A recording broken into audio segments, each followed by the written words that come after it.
Good evening, everybody. This is William Penn. I am the president of the Grand Boulevard Coalition, and we are here for our drug-free community half-hour show. Later in the show, we will definitely have a guest who will be sitting right here, and we're going to find out something very exciting about our guest. As you know, I have taken on the cause after our great friends and great show to the people before us, AARP Foundation, and how they continue to get seniors like myself out into the schools teaching kids how to read and reading to them and all the different volunteer stuff. I look forward to becoming an older senior so I can be a part of that. But as you know, for the next 6 months or at least the next couple of months of this show, I am definitely working on, go to the overhead. Hey, the overhead's working. I am working on what? Census 2020 and the hard to count. And I know most people are going to be like, William, I can't see that piece of paper that you got on there. So I am just so sorry. I'm going to put something that people can see. Hopefully everybody can see that. Okay, there we go. A little zoom. Census 2020, our village count. And I am part of the massive group of people out there on the streets every single day trying to get people to, I'm out there marketing about the census. I'm out there educating people about the census. And in returns, we're hoping starting March, I think the 15th, they will start.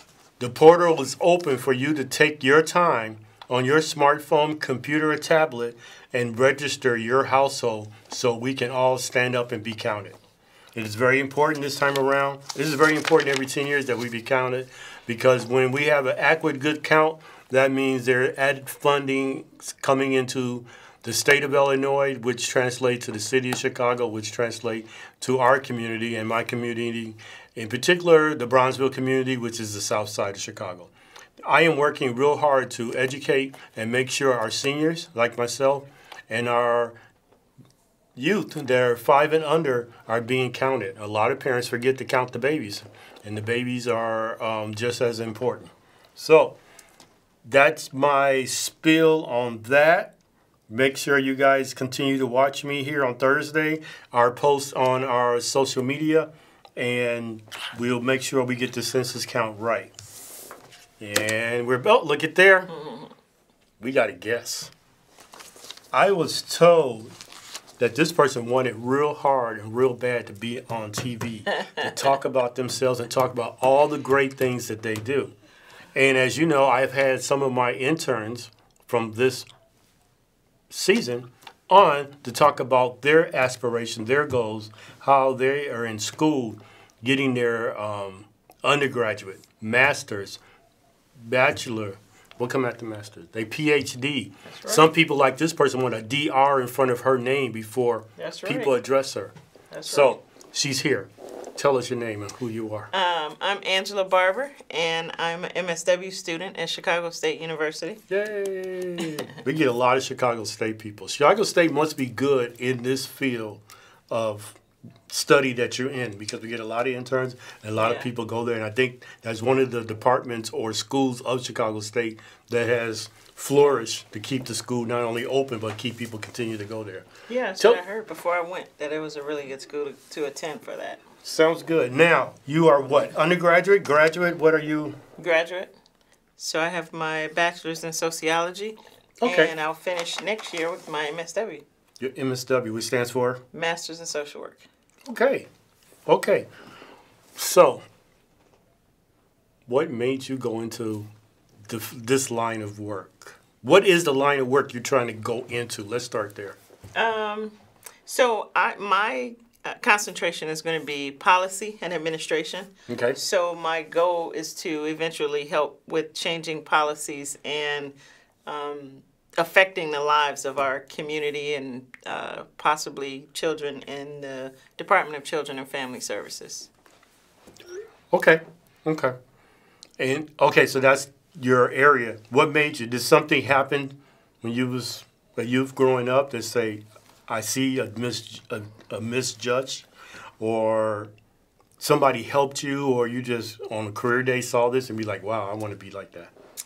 You know, it's really funny because I was kind of fighting this career for a long time. Really? Yeah. Okay. I actually, but I think I must have just been meant for it. Okay. So I would do, I was working as for strengthening families, doing parent cafes and things like that. And, well, prior to that, I was working in corporate America. Okay. And when all the jobs started being sent overseas, I was at AT&T. Okay. And they sent my job to India. So my feelings were hurt, and I thought, oh, I'm done with corporate America. Okay. And I landed in social services, which is when I went to strengthening families, and then I started doing work with DCFS as an independent contractor, doing foster parent support specialist work. And I've done that for the last 7 years. I went back to school and got my bachelor's in sociology. And then being around DCFS and seeing the different things that happen, it made me want to get involved, but I wanted to get involved at a policy level. Okay. However, I think there is some benefit to getting in at the direct practice level to understand the inner workings of DCFS. So that's currently what I do now. I work for DCFS as a child protection specialist. Okay. And yeah, I just kind of fell into it, to be honest. So it is very important that one of the key words you just said, policy. A lot of people see at, like, January 1st, there's always Yes. a slew of new laws, and people are like, how do I have all these new laws on me? Yes. But you're one of those people to help start to draft, create, and maybe even politic for those new laws and things. In your case, to help strengthen family and probably help to protect the children as part of the DCFS family, right? Yeah. Okay. A lot of times the policies that are created affect us in a negative way. Be it intentional or unintentional. There are some unintentional consequences. Even in some of the things I've experienced in my time with DCFS, sometimes when calls go into the hotline, there's a cultural difference. Okay. There is a misunderstanding about the African American culture, and so people will call in the hotline. And then, DCFS is all over the news, and so there's a heightened, everybody's, trying to make sure they dot their I's and cross their T's. Okay. And, this is my personal opinion, and I'm not speaking for any particular person or entity. Okay. But my personal opinion is that some of what happens. Okay.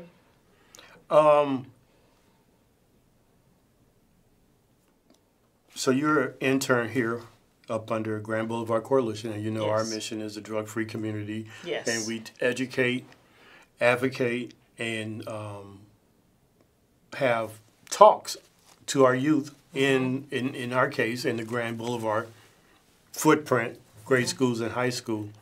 And we see mainly, or very majority of the students don't use, and they're pretty, decent kids. We all have a couple of bad apples. Yeah. You probably see a lot more, and I don't know, so I'm going to guess, my opinion. You probably see a little bit more of the bad apples, and not the bad apples of the children, but maybe their parenting or bad parenting that would cause a breakdown in the family unit, which would cause maybe stress or whatever on the children, that they might become future people to partake in drugs or cigarette smoking or vaping or alcohol. Yeah. What do you see out there? Well, I think first I would say that for most people, what we don't understand is that we're just one phone call from being in their situation. Okay. So if we have children, if we've ever spanked our kids, we're one phone call. If the wrong person got that information, that's a hotline call. So for many of the parents, they're regular people just like you and I. Okay. And somebody just happened to make a call. Like you mentioned, there are some people who, perhaps don't have the mental capacity and need some help. There are some people who maybe have some substance use and need some help. And in those cases, I think, DCFS's job is to protect the children. Right. The other thing is, that's one of the things I really appreciate about doing the work that I've done with Grand Boulevard Coalition or Prevention Services is the fact that we're working to help youth understand and deal with the stresses. So even in the schools or the program that you guys did with diet. Yes. Going to talk to the sports youth. Yeah, we talk to the athletes and the leaders in the school. So a lot of that, I think, would help because if we can get to the youth at a young age, and, statistics say that most youth don't use, but if we can help keep them on that path, I think perhaps we can decrease that number. So I think, that's one of the things that I do appreciate about the work that is done with Grand Boulevard. Well, you gave me a whole bunch of questions, but just a little side note. This is the reason why I didn't give my kids cell phones until they were over 21, so they couldn't call DCFS because they did. There was some spankings going on in the household. So, yes, and it really is not against the law in Illinois to spank your children. A lot of people think it is, but it is not. You just can't leave any welts, cuts, or bruises.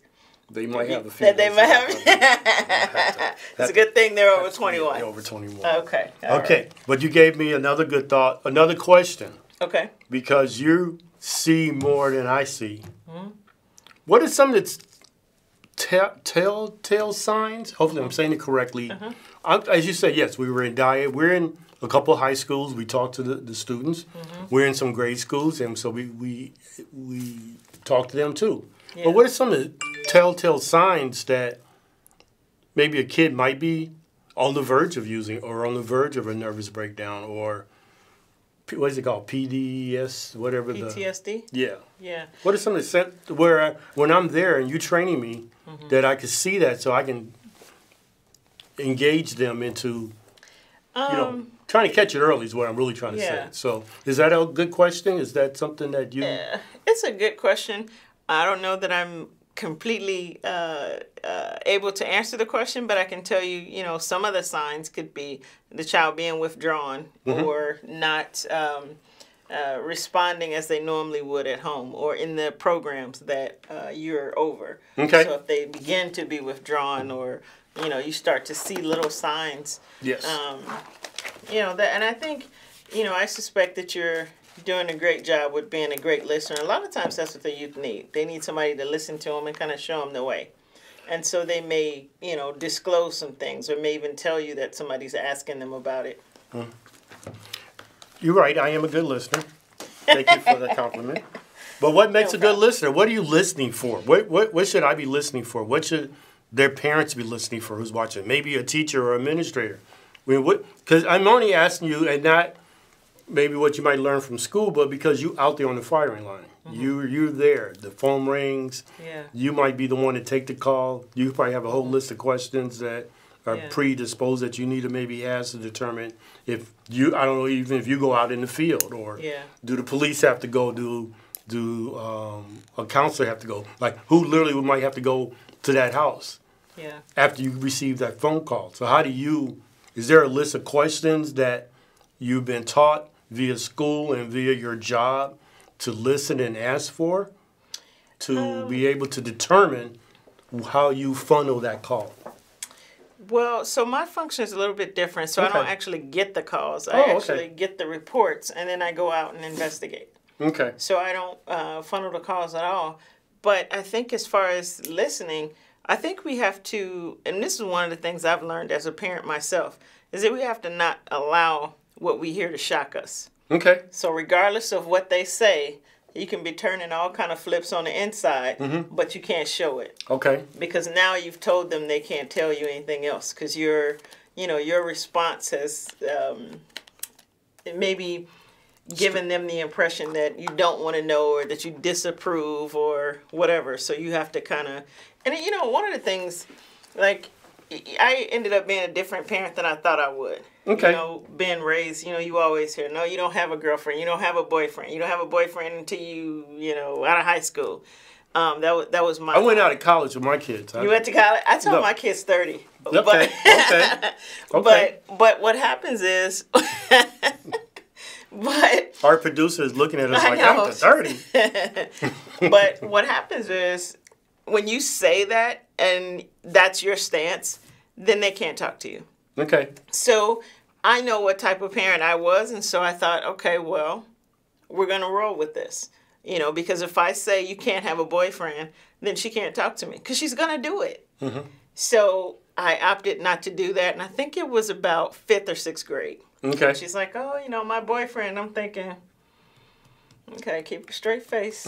But I know, you know, she's not going anywhere, so y'all can call each other whatever y'all want to call each other at that school. So, and I think that helped for us to have an open dialogue about things. Does she tell me everything? Probably not. Okay. But she can talk to me if she needs to. That's good. That's good. Okay. Well, do you think that? So you obviously much younger than me. I didn't even know you had kids. I thought you were still in high school yourself. But do you think that parents, is your parenting style yours, or is it your parents that you kind of remember how they raised you, and either good or bad, mm-hmm. do you push some of that out through you in how you raise your youngins? I think all of us, whether we want to admit it or not, parent based on the way we were raised. Okay. And what I mean by that is there are certain things when I was raised that I did not like.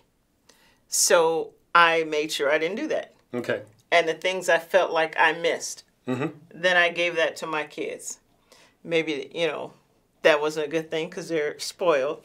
But we all parent based on how we were raised. Mm-hmm. So the stuff we didn't like, we try not to do. The stuff we liked, we try to do those things. That's really good. Usually I ask my guests, so what's your goal in life?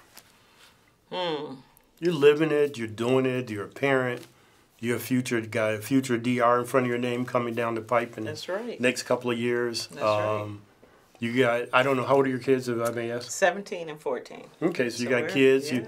You're 6 years away from being an empty nester. Yes. So what's your goal? I mean, you're an empty nester in 6 years. You patting yourself on the back like I did it? They're off at college, Army? No, actually, you know, I'm really concerned about the state of our country. Okay. The state of our city. The state of our state. So, you know, I've given some consideration to how I fit and how I can help with that. Okay. And I'm not sure what that's going to be. I've toyed around with the idea of, do I get into politics? Is that the thing? Is it, you know, is DCFS going to be my fit and how I help? But there's a lot of things going on. And even with the census and helping Grand Boulevard with the census, I think a lot of us don't understand how much being counted or not being counted is going to affect us. Right. So hopefully I will have an opportunity to at least start there with, you know, getting people out and helping them to understand how important it is to be counted for the census. Okay, well, since you kind of brought that back into how I started the show and brought you in and, you know, took us to where our grand GBC and what we're doing. Mm-hmm. How do a good count affect your agency? If you know, or how do a good count affect your community or where you live? Yeah, so I think the affecting my community is if everyone is not counted, especially you mentioned the statistics on how many little children weren't counted. Right. So based on the number of people that are counted, they decide how many dollars my community gets. Okay. So if they decide we only have 50,000 kids in this particular community, and, you know, I don't know if that's overshot or undershot, but if we only have 50,000 counted, but in reality we have 100,000, then that means we don't have enough resources for all of the children in the community. Right. And our communities badly need the resources. So that could affect the after-school programs. It could affect the number of daycare centers or the funds that the daycare providers receive. It could affect, you know, we talk about food deserts all the time. Yes, we do. So I'm not sure what the impact on that would be.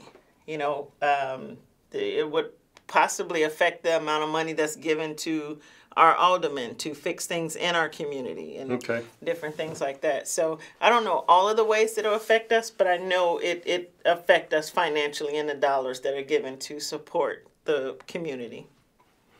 So since you're going to run for alderman, or you're going to be political, what's your platform if you did run? What would be my platform if I did run? I'm not sure. I'm still fleshing that out. Okay. I'm still fleshing that out. I'm not even sure I want to run, to be honest, because it's that's pressure, and that's But you're good under pressure. I heard from all the other interns that you're one of the top under pressure people to get stuff done. I've not heard that yet, so I'm gonna have to. They tell me over here in this tell you, so I know about you. I know about you. Well, we'll see. We'll see. Let's give a good shout out to Chicago State. How did you do your undergraduate at Chicago State? I did. I did my undergraduate at Chicago State. How is Chicago State helping you in helping the community? Wow. So I don't know how. Well, so let me say this. I've seen things. So because I'm a. Oh no, what have you seen? I mean in a good way. Okay. So since I'm a returning student and not of traditional age, typically I go to class and I get out of there. So I'm not really involved in the college life at the school, especially at this point. But I have noticed, so they have a band, and so a lot of times the band is there practicing, which I wasn't even aware they had a band before now. Is this a marching band or a band is a band? I think a marching band. Okay. And then there's the green and white cougar signs for CSU down 95th Street, and I think some on Cottage Grove and stuff like that. Yes. I think if you turn down 99th and King Drive going toward the school, there's the cougar paw print. So there's a lot of things to kind of bring more attention, which I think is really good. Okay. How it's helped me personally, I think I've had some excellent professors at the school. Which is important. Yeah, and they take their lectures seriously. Okay. And some of them will, try and pull you to the side and offer extra help, not necessarily for their class, but just life mentoring and kind of help you with things that you have going on. So there are some excellent professors at the school. Okay. That is good. Oh, got a few more minutes here. What else should we know about you? What else should you know about me? I think that's the toughest question you've asked me. No, no, the next one's going to be even tougher. I don't really know. I don't know. I think it's funny because I do have a plan after this to start my PhD program. That is my plan at the moment. Where are you going for your PhD program? I don't know yet. Who are you going to let pay you to get your PhD? That is also what I'm looking for. So you might stay here in the city. You might go away. And I probably can't go too far yet. So I still have that 14-year-old. So although my oldest is 17, she does graduate this year. From De La Salle. And so she wants to go to Clark Atlanta. We'll see if we can find somebody to pay her to go to school. Okay. Otherwise, she'll be coming out of De La Salle with some good grades. They probably give her some money. I hope so. She has excellent grades. That's good. She has excellent grades. So we're working on it. I mean, I hate De La Salle because I went to Hell's Franciscan, and I think they were terrible, but I heard it's a pretty good school. So, where's your son going? Oh, okay, I'm assuming two girls. Yeah. Okay, so where's the younger one going to go? She goes to De La Salle. She's already graduated, so she's a freshman. Okay. Oh, well, look at that. Yep, you got so two they're both already in high school. All right.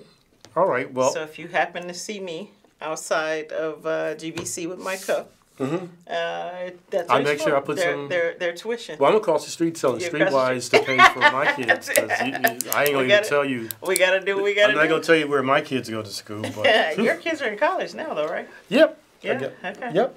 I still got one in high school. I want to diet. Okay. So she's looking at Spelman.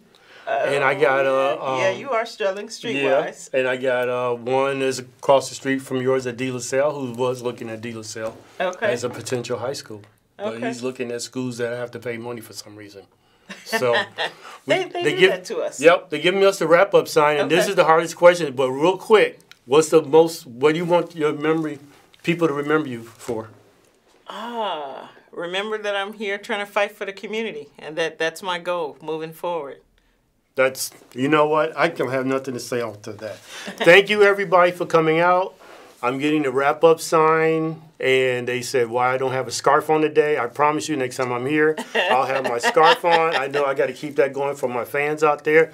Thank you so much for being here. I appreciate you as being an intern. Okay. I hope that I've taught you some stuff, and you've taught me a lot, and that we'll keep it moving. Okay? All right. Sounds good. All right, you guys. See you next Thursday.